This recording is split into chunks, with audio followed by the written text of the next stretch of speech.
Hello guys, how are you? Hope you all are doing well. Today I am back with one of the most interesting video. In this video tutorial guys, we will learn how to pin task manager on your Windows 11 taskbar. So for this guys, you can follow this easy and very simple method.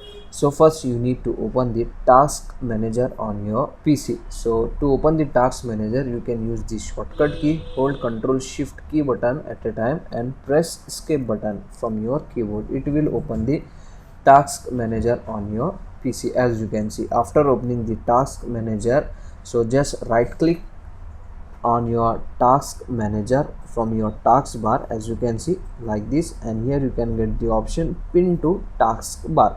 Just click on it, that's it. Now it will pin your task manager on your taskbar, as you can see guys. Now you don't need to do any extra hard things, just in single click you can easily able to open the task manager on your PC, as you can see guys.